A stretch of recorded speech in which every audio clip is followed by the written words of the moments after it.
Yo, what up? All right. We got the final part to Anthony Jeselnik's Shakespeare. Okay. We have reached just the end of the roadest. Yes. Yes. Yes. To be or not to be? That is the question. Right. Yeah, man. I think that was Shakespeare. Yeah. I think this is very meant to be. Very meant to be. Yeah, this might be his darkest special. I think this is darker than his than the last one we did. I think it was My Thoughts and Prayers. Right. My thoughts and prayers. Yeah, definitely, man. I definitely enjoyed it. Like I said, it's comedy. It kind of like flows together. The jokes, they're very, lined up and seamlessly placed. Yeah. Younger. Definitely was a lot of, definitely seemed a lot dark. And I mean, the jokes, a lot of them were dark in this one. Just kind of like seemed for like shock factor. Like who would laugh and and who wouldn't. But yeah. It flowed though, like Shakespeare in a way. Yeah. You ready? Yep. People don't like it when you joke about domestic violence. I feel like as a comedian, you should joke about all the awful things. Domestic violence is one that people have problems with. The other one, lately, is retarded people, which seems surprising. It was like the go-to forever.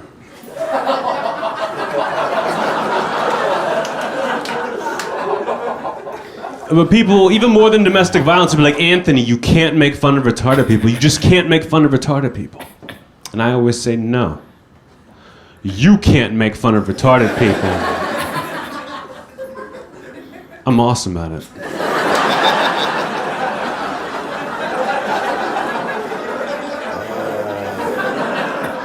Like, I had a retarded brother, 3 years older than me, which was tough. Because even though I was younger, I had to be the responsible one and smother him with a pillow.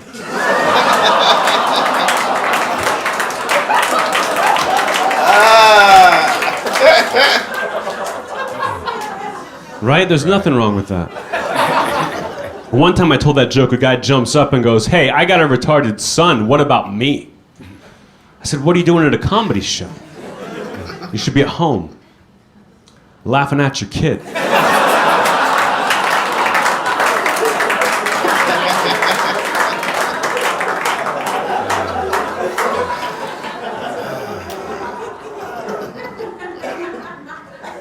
I think that having a baby is a lot like playing the lottery.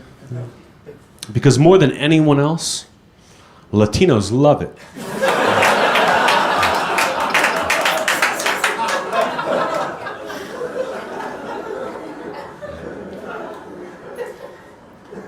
I was in a mall the other day, and this lady runs up to me, frantic, and she screams, "Hey, have you seen my 5-year-old son? He's wearing a red hat and blue overalls." And I wanted to tell her that I had just seen her kid getting dragged into the bathroom by a homeless man. But she already seemed pretty upset.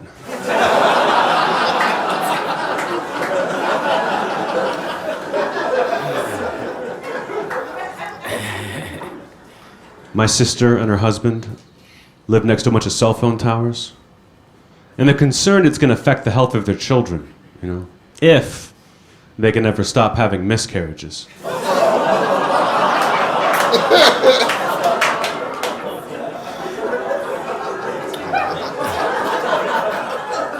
We're almost done here, guys, but let me tell you this. Going "oh" after a joke it's just like laughing. Yeah, it is. But for pussies.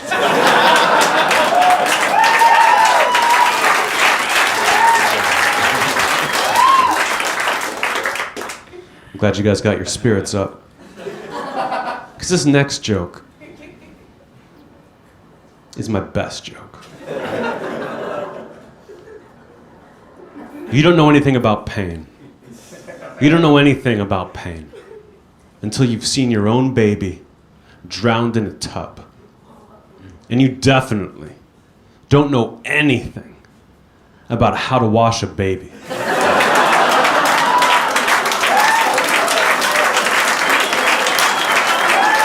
yeah.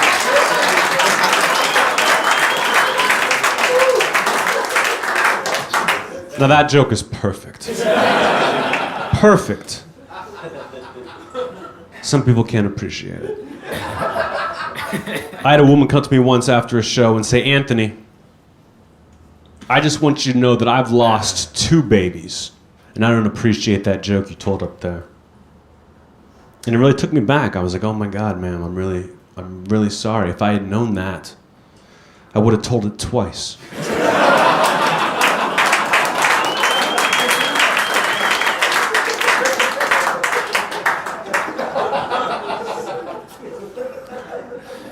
But I think if you have kids, it's hard to laugh at jokes like that.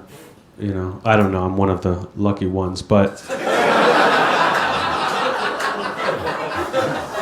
my sister has a 2-year-old son. Kid's nuts, out of his mind. I had to babysit him the other night, had to baby-proof my apartment, and thank God I did too, because that little bastard ran around my place all night long, and he never got inside.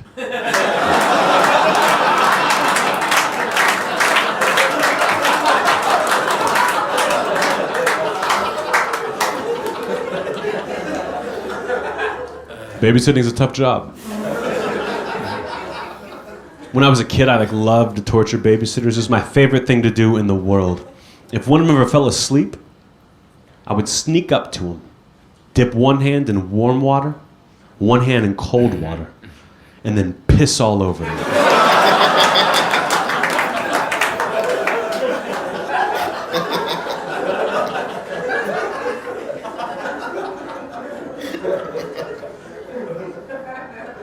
I got into a car accident with a brand spanking newly married couple. I mean, tin cans all over the street. Just married sign crumpled up on the ground. I see the groom get out of the car furious, and I'm thinking, how am I going to talk him way out of this? So I said, look, man, we could exchange insurance information here, but that is not going to bring back your wife.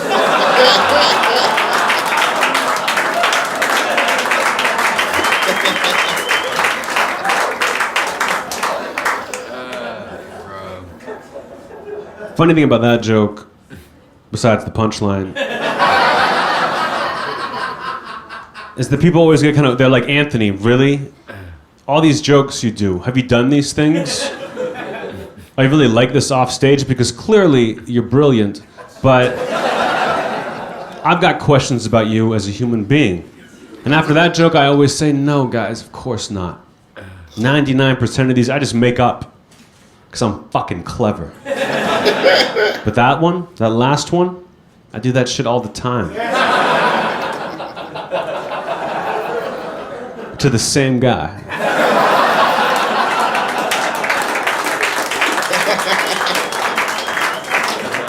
Oh, you guys have been a great crowd. Great crowd. I mean, obviously, I've had way better. Damn.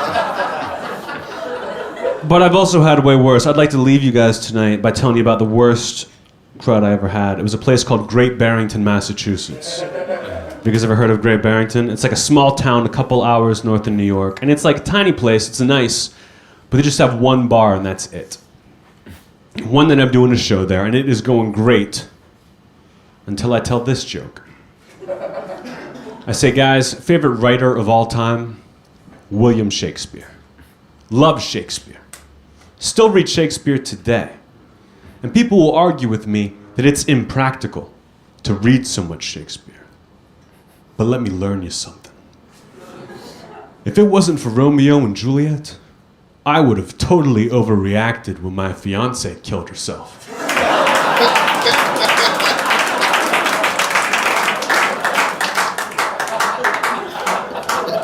Now, clearly, that's not a joke for everybody, right? I mean, pretty much just people who read. But wherever I go, at least like one guy, one person will laugh at that joke, but not in Great Barrington, Massachusetts. In Great Barrington, it was like a dead, angry silence until a guy stands up and yells out, Great Barrington, Massachusetts is the suicide capital of the country. Damn. We hate that stuff here. That's a tough situation. Luckily, I'm a professional. I knew I had 3 options. Option number 1, apologize to everyone. Say, guys, I'm really sorry. I didn't know that about your town. But if I had, I never would have told that joke. Not my style. Option number 2, point out the obvious. You should all move.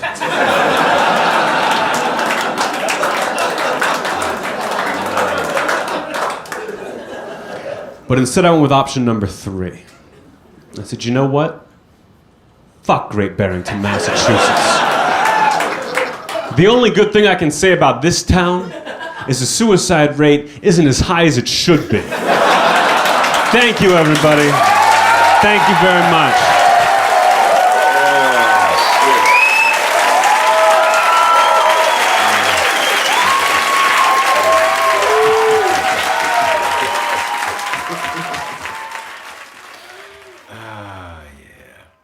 Yeah, a lot of dark jokes, man. Yeah. I don't know why anybody would let him babysit their kid after hearing any of his stand-up jokes. You know. He has These a are joke. just jokes, 99%, right? That's what he said. Yeah, but still. He has a joke about dropping a baby. You don't even joke like that. Oh, man. Yeah, man, but in the sake of comedy, Yeah, we all have an understanding. a lot of kid jokes, a lot of baby jokes. Right. Like definitely, they could have, definitely had a better still shot of him there, having, sitting there look like a deer caught in headlights. The whole time. Giving his speech, man, but nonetheless, man, like, yeah, his jokes are clever, man. Like, they're all set up and they all flowed together, man. Like, it was just, it was great, man. Yeah, man. Dark humor.